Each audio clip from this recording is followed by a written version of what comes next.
বিপক্ষে নিয়ে আসা যায় কিভাবে সেই নাটকগুলো করে গেছে। সেই নাটকের প্রায় শেষ যাত্রা 8 তারিখে আমি আশা করি, বিশ্বাস করি উসমানপুরবাসী তার দাঁত ভাঙা জবাব দেবে। কোকসায় এখন নতুন আউলিয়া পীরের আবির্ভাব ঘটেছে, সবাই হুঁশিয়ার থাকেন। আমরা তার যে বক্তব্য দিয়েছে নাউজুবিল্লাহ, যাক ওই বক্তব্যের কথা সারাদিন ধরেই বলছি, এখন আর বলবো না। আপনার সে সুইচ টিপে থাকে, এটাও রেজাল্ট চেঞ্জ করে নেবে। আপনার 19 সাল আর 24 সাল মাননীয় প্রধানমন্ত্রী বলেছে অবাধ সুষ্ঠু নিরপেক্ষ ভোট হবে। মাননীয় প্রধানমন্ত্রী যদি শেখ হাসিনার উপরে দিনে রাখি, তিনি যদি মাননীয় প্রধানমন্ত্রী শেখ হাসিনার আমাদের নেত্রীর উপর হয় তাহলে ঠিক আছে। সে ভাওতাবাজি করছে মানুষের সাথে। বিগত দিনে উপজেলা চেয়ারম্যান নির্বাচিত হয়ে যেমন উসমানপুরবাসীর সাথে ভাওতাবাজি করেছে, উসমানপুরবাসীতে 4 বারই উপজেলা চেয়ারম্যান হয়েছে। উসমানপুর ইউনিয়নে উপজেলার কোন ছুটে ফোটা কোনো একটা ইট গাড়া হয়েছে কিনা উন্নয়নমূলক কাজ? কারণ উসমানপুরবাসীর কাজ করবে তো শান্ত ভাই। শান্ত ভাই তো চেয়ারে তিনি বসতে দিই নাই। কিন্তু ইনশাল্লাহ কোকসার যে গণজোয়ার উঠেছে, ঘোড়ামার্কা প্রতীকের যে গণজোয়ার উঠেছে, এই গণজোয়ার তার মতো কেন, তার থেকে বড় বড় মানুষ আসলেও সেটা চাপায় রাখতে পারবে না। কারণ এখন এমপি সাহেব যিনি মাননীয় সংসদ সদস্য বীর মুক্তিযোদ্ধা আব্দুল রব সাহেব, আপনাদের এমপি, সে এমপি সাহেবের প্রতিনিধি শান্ত ভাই। এমপি সাহেবের হাত রয়েছে শান্ত ভাইয়ের মাথার উপরে।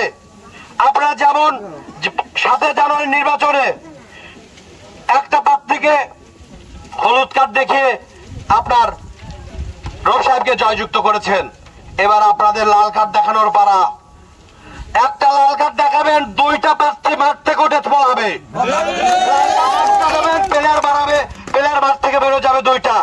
আমি বিশ্বাস করি 8 তারিখে আর মাত্র কয়টা দিন, আপনার আজকে 4 তারিখ শেষ, কালকে 5, 6, 7 এই 3টা দিন যে যেখানে আছেন আপনারা, আমরা যতই আমাদের ভোট বেশি থাকুন না কেন, আমাদের মনের আশা পূরণ করতে হলে আপনার 2টা প্রার্থী যা পাবে তার থেকে একটা ভোট বেশি পাইতে হবে আমাদের।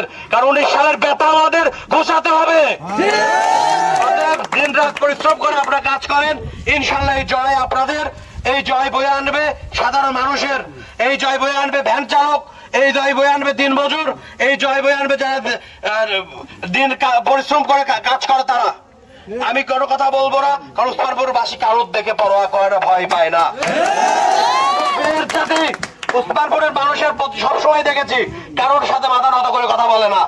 বিশেষ করে আজকে যেখানে প্রোগ্রাম করছি কলপাড়া, আপনার অত্যন্ত সুসংগঠিত। আপনি একদিক খেয়াল রাখবেন, কিছু মানুষ আপনার জাকাত ফিতরা নিয়ে আপনাদের মাঝে রাখতে পারে, সেদিকে সাবধান। ভোট কখনো বিক্রি হয় না।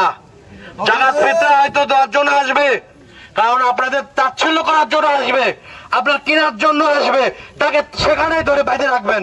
কারণ বিক্রি হয় কৃষি পণ্য, বিক্রি হয় গরু ছাগল, বিক্রি হয় হাঁস মুরগি, মানুষ কখনো বিক্রি হয় না।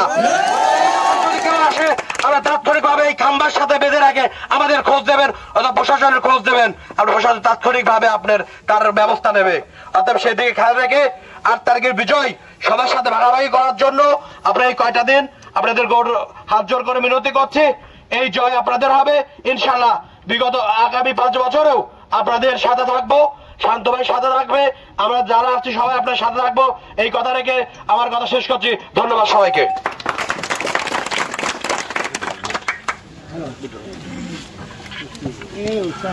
সম্মানিত উপস্থিতি বন্ধুগণ, এবারে আপনাদের